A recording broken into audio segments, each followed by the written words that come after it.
Salut! Hi, Hi Eshan. Bhavna, I'm good. How are you? I'm doing great. Is my voice audible? Yeah. Yeah, it's working. Yeah, great. Okay, so how are we feeling, assistant?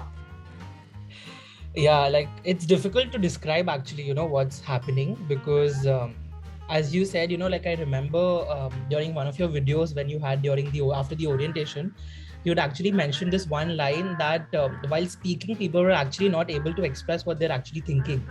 So, like people were speaking and they were eventually stopping. So I've not reached that stage yet, but yeah, definitely there's a lot of things happening right now in the mind because, there's a lot of stuff which is done. There's a lot of stuff that is remaining. So, it's just a mix of all of those. I understand. First, how about we welcome all the future viewers who will be viewing this video in future. Hello, hola amigos, welcome back to my channel. Today we have Eshan with us on the video call, and till now we have had assistants who have been to France and who are going to France in like next year or next to next year. But this time we have Eshan who is going this year, and félicitations Eshan. Merci beaucoup. It sounds a little formal with all that introduction and all, but abhi sirf hum dono hai. There's nobody watching or anything, so we can just simply talk. And I want to know, what are you feeling actually at the moment? Are you like satisfied or a little anxious? Because I remember my time, I also made a video, and I was gone from YouTube for a month or so because I was so anxious and I just had no roadmap, like where to begin and what to do next. But this time, I suppose with all the restrictions and all that, you have something different also to prepare when in regards to documents and what all should you pack this time, all that. Just let me know, just speak. Yeah, so I just say that this realization that you're moving abroad was not inside of me even after selection. So, when I got selected, of course, that very day or for a couple of days, you feel very excited saying that, oh, you've made it through. And considering that the assistantship is actually a program which lasts for several months. And this is even before you've entered France. The application process lasts for a good 1 year. You have to do multiple processes.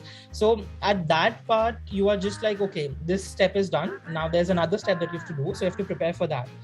But so even after I got accepted, I was like very happy. I messaged my close friends, saying that I've been selected, but still there's a lot of stuff remaining.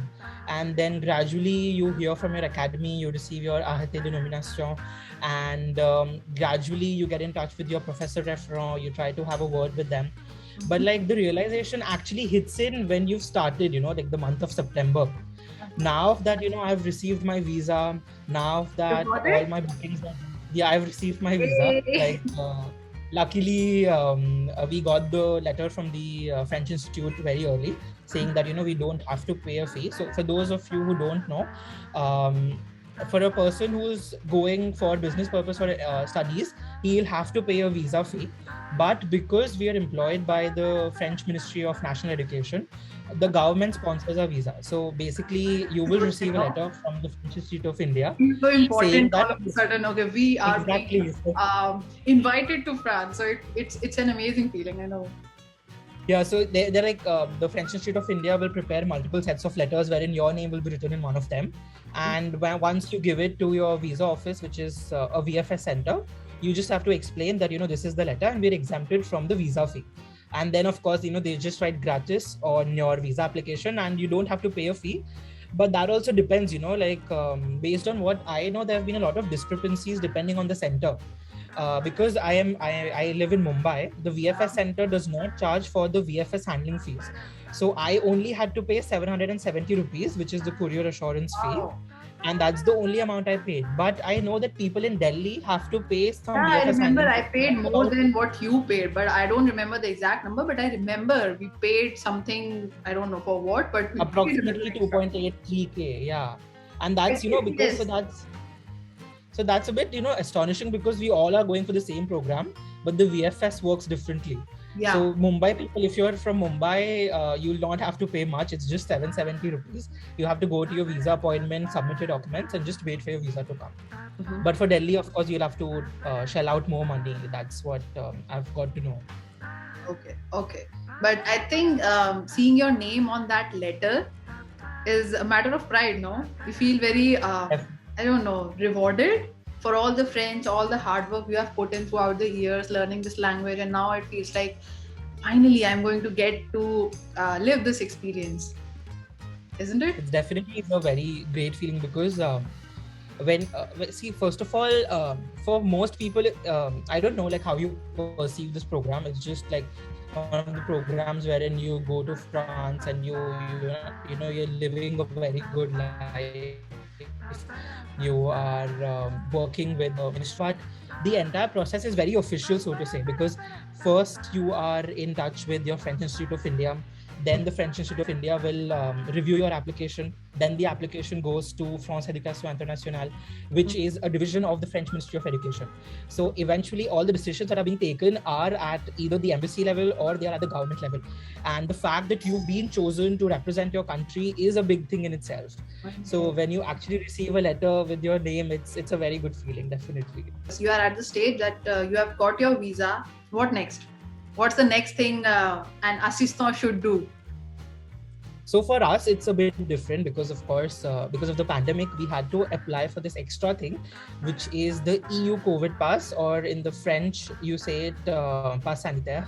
So for that, it's a whole different mess. Like, I know a lot of people who are yet to receive the pass sanitaire. I fortunately have received mine, so that's a wonderful thing.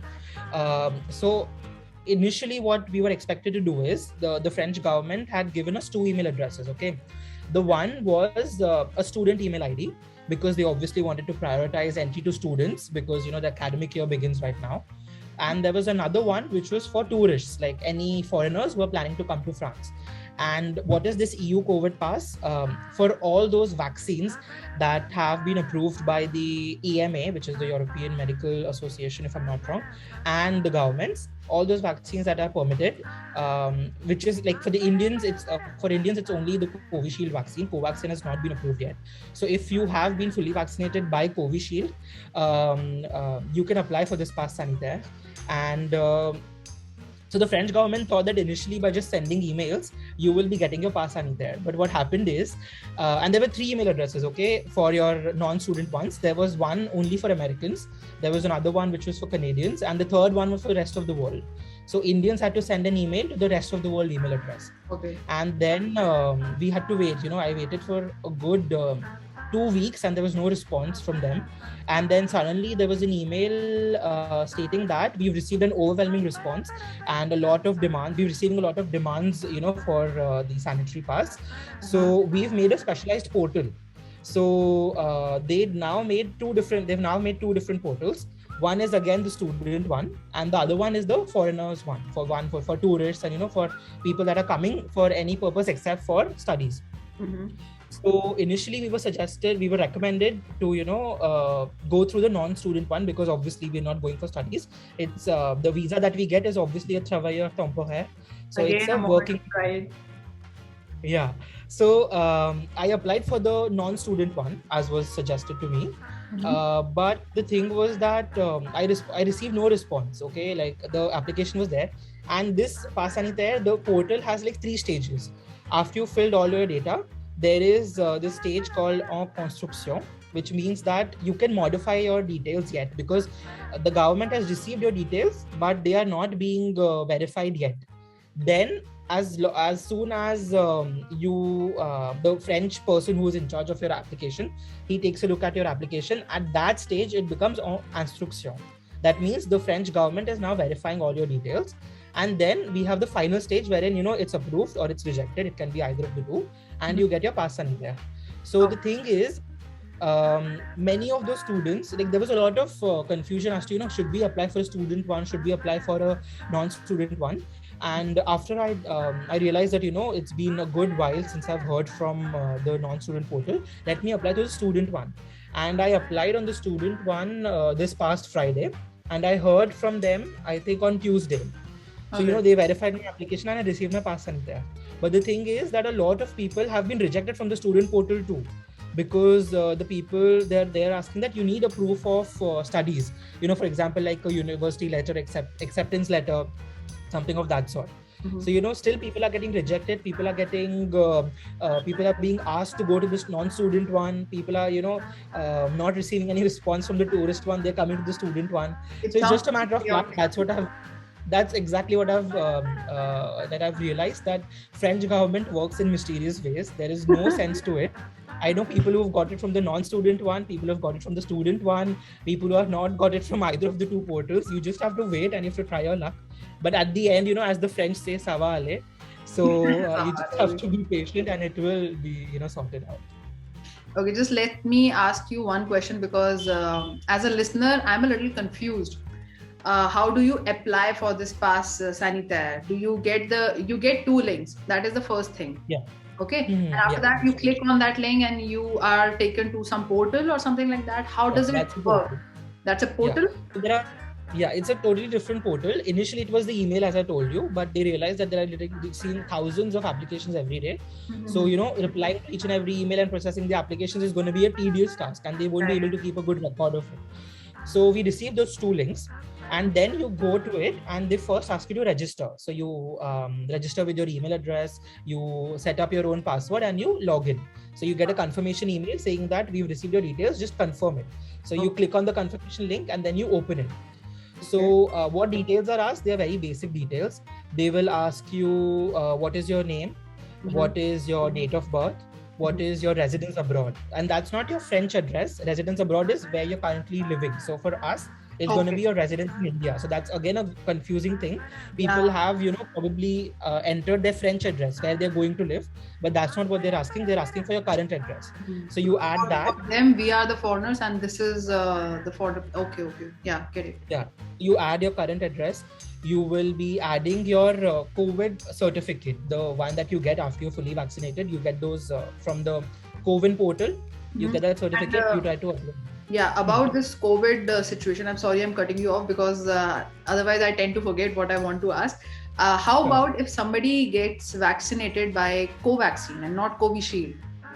Do you know? So there's no option, because so the thing is, you have to choose your vaccine. So when you click on vaccine, there's a set list that comes.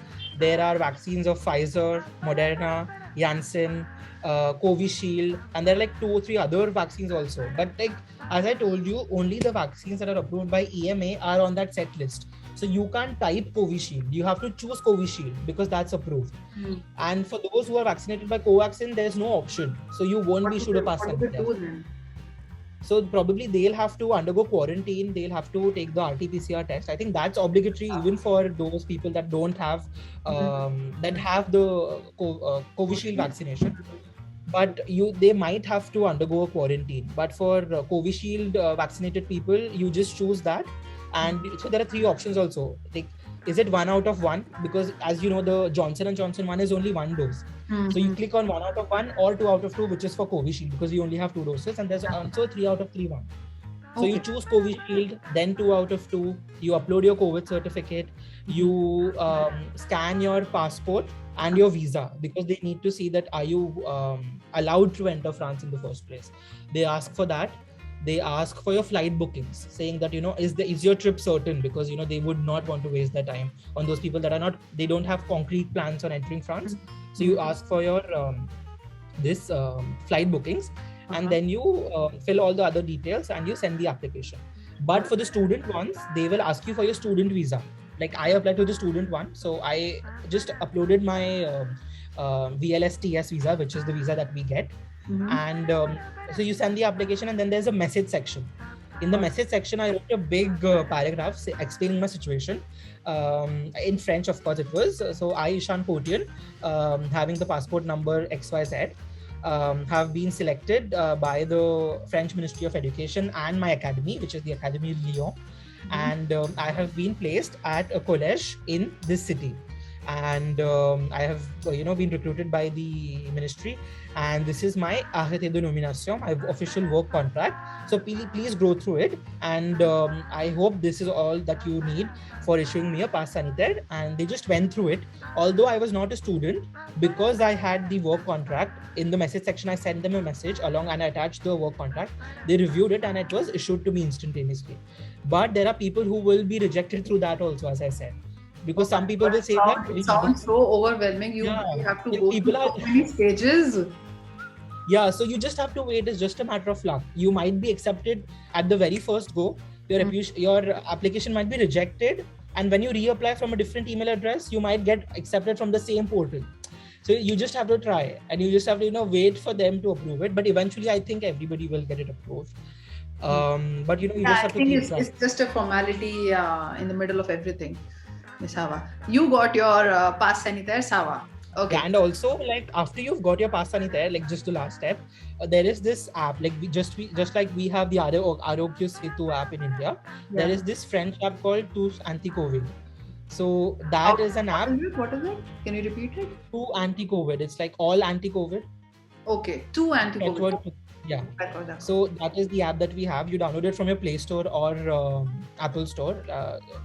You download the app and you enter your details, and you just have to upload this QR code. So your pass sanitaire will have your QR code, which is unique to you. You just scan it and you upload it on your app.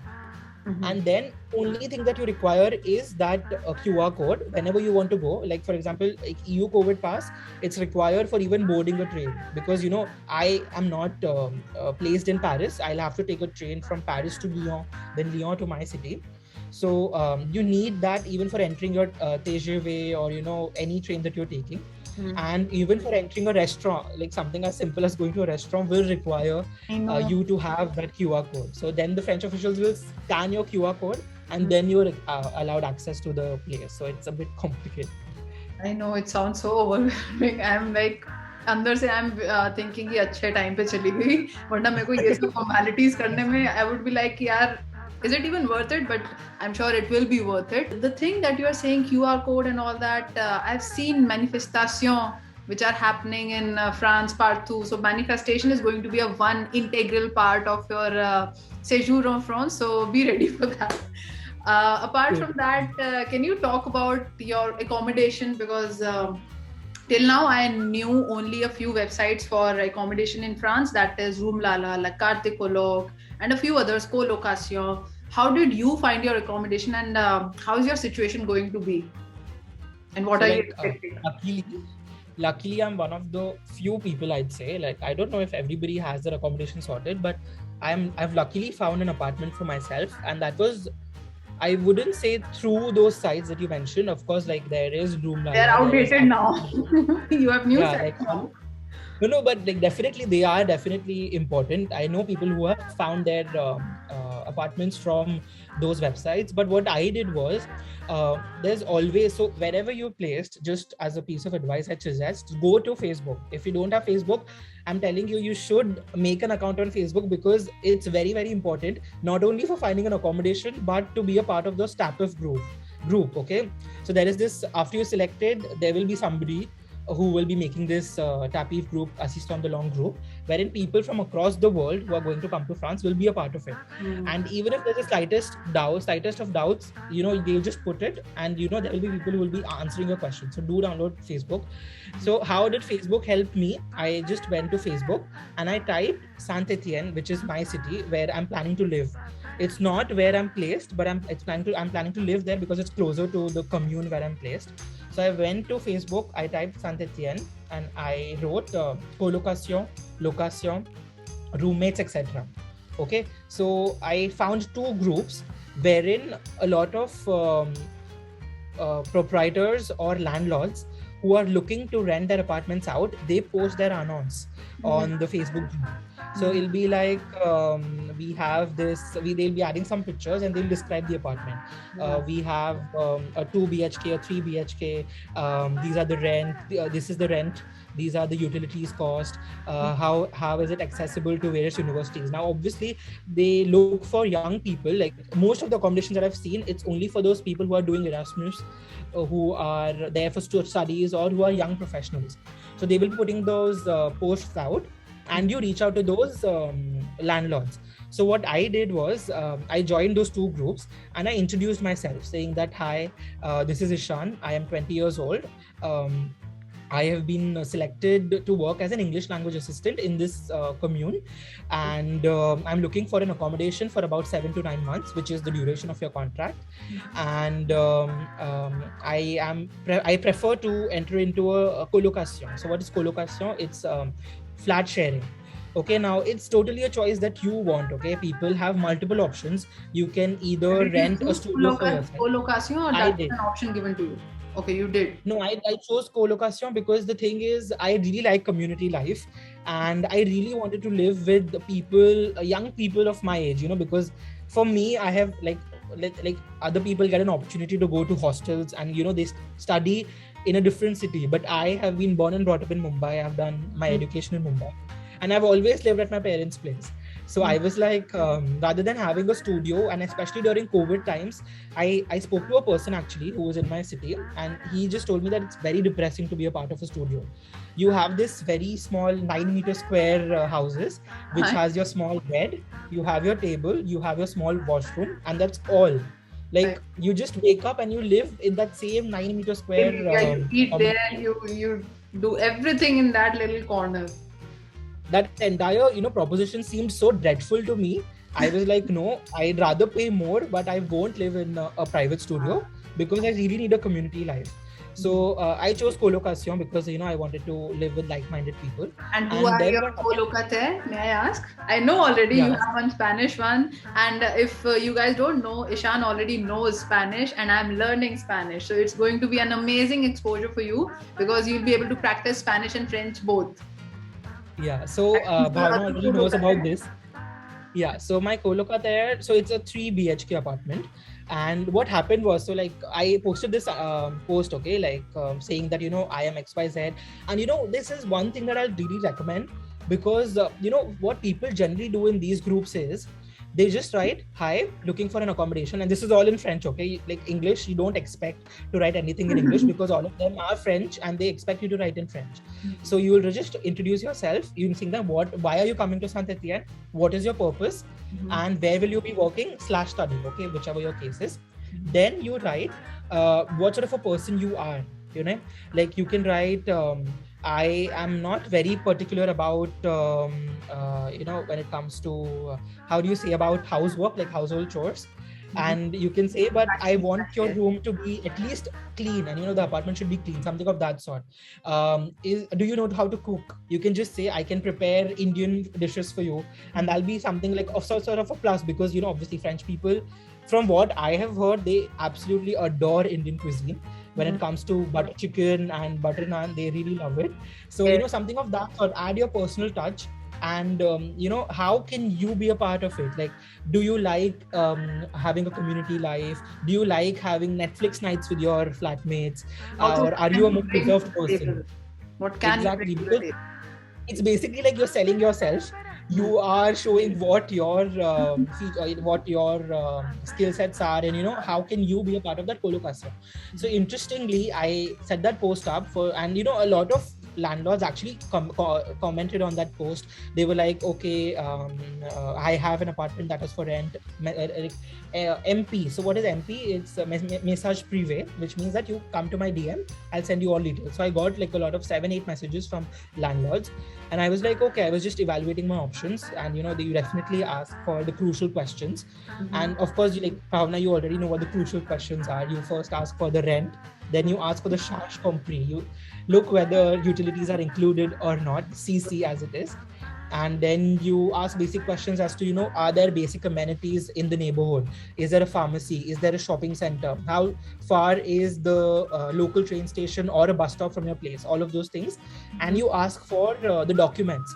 So for every time you're looking for renting an apartment, you need a solid dossier. So that dossier will consist of various documents. You will be having your passport, your visa, you will be requiring something called as a visa lay. Okay, now visa lay is also a thing that you might have heard of. No, It's that, like the that's the first French. time I'm hearing this. What is it? It's Visa like, late? so you need visa lay. So you need a French guarantor for your accommodation when you No, found one? not in my case, no. But I've heard some people needed it. Yeah, they require a guarantor, right? So luckily for you and I, there is this government service which is completely free of cost called visa lay. So you apply, you give all your documents, and the French government will be your guarantor. So in case you default on a payment, the landlord will get in touch with the French government, and the French government will take care of it. Okay, so that's a very good solution. I did my visa lay because my landlord asked for it.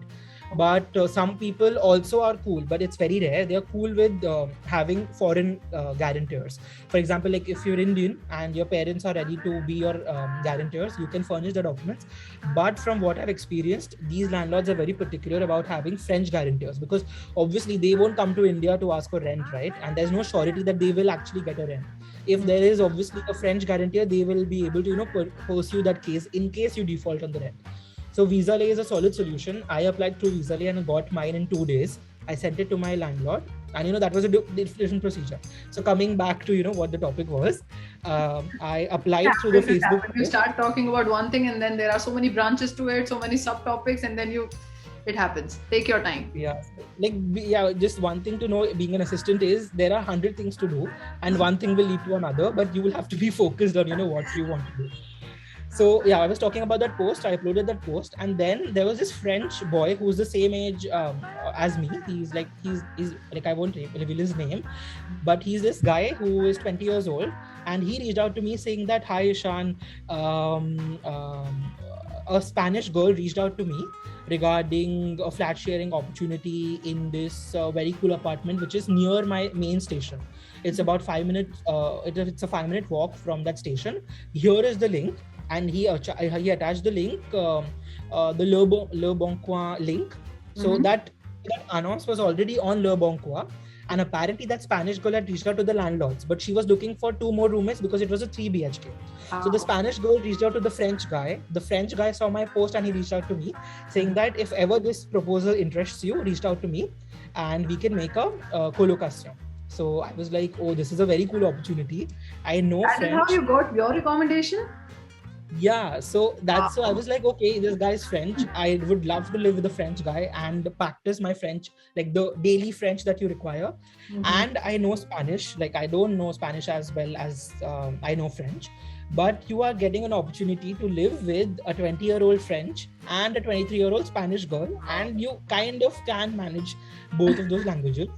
So if you're living with those two people, you will be having a total immersion, because even like he was like if ever this interests you, reached out to me. And I was like, hey XYZ, I really like the apartment and this idea seems very cool, I'm interested.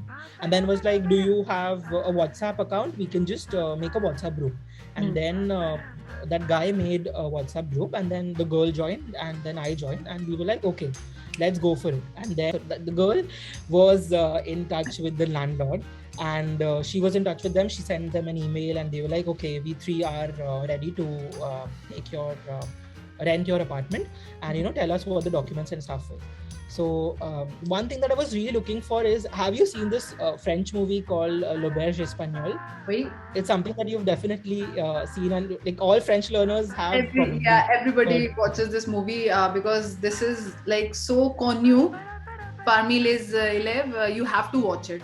And somewhere deep down you want to have an experience like Auberge Espagnole. Exactly. I think you're going to have one. So definitely. So in my Facebook post also, I was looking for my Auberge Espagnole. So Auberge Espagnole, for those who don't know, it's a French film wherein this guy who went to Barcelona, this French guy went to Barcelona for this Erasmus, and in his house there were people from England, from Germany, from Italy. So like it was a house of different nationalities, and I was like, okay, I also want one. And luckily I got this because I'm living with 2 people from different nationalities, and this worked out for me. Now obviously, like, it's not that easy also.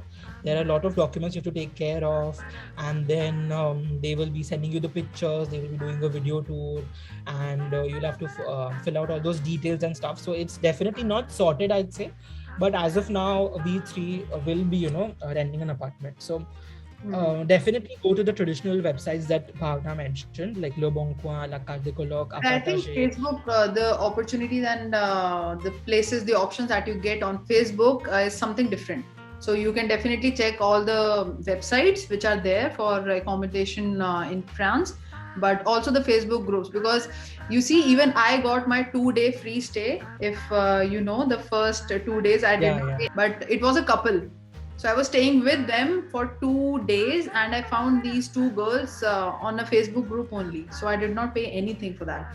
So I think you just need to be very proactive and put yourself out there in different, Facebook groups, different Facebook groups, because there are plenty. There are city-wise Facebook groups, and there are, target-oriented, and then TAPIF, and then CIEP. You have many Facebook groups. So I think you need to be very proactive, and you were one, so you got your accommodation sorted. Exactly, I'm very happy for you. Because unless you take the initiative, nobody is going to reach out to you, because real estate market in France is very competitive. Okay, if you are not the first one to reach out to them, if you don't have a solid dossier, you can be rejected, because the landlords, they have multiple options. It's not like you are the only one they're looking for. Yeah. So unless you're proactive, unless you reach out to them, you won't find it. And also, why I suggest to join this Facebook group is because you can actually go to the person's profile and see if the person is legit or not. In like, as you know, in like Carte de Coloc or Le Bon Coin, there's only this name. For example, it will be François. There won't be a DP also. So you don't know if this is actually legit, because you already know there's a lot of arnaque that takes place when it comes to finding an accommodation. So there are a lot of scams. You have to go with your gut feeling. Unless you don't feel that this is the ideal one for me, I'd suggest book an Airbnb for 1 month, or like 2-3 weeks should ideally suffice, and do the apartment hunt when you're in France. Because when you have a French number, when you're actually in France, people will listen to you more. As soon as you say, I have not yet reached France, I am abroad, they won't consider you, because you're not the only one who is looking for an apartment there. So exactly. My suggestion, if you haven't found it yet, go to France, book an Airbnb, and when you're there, arrange for a lot of visits. Call them by your French number, try to speak in French, and get an apartment visit. I've been there, I totally understand. And also, Eshan, if you just give me 1 minute, I'll just postpone the meeting which is about to happen at 3 o'clock, because I think we are in the flow and I have so much to ask. Okay, just give me 1 second, I'll just postpone that. Done. Yay, we can talk some more.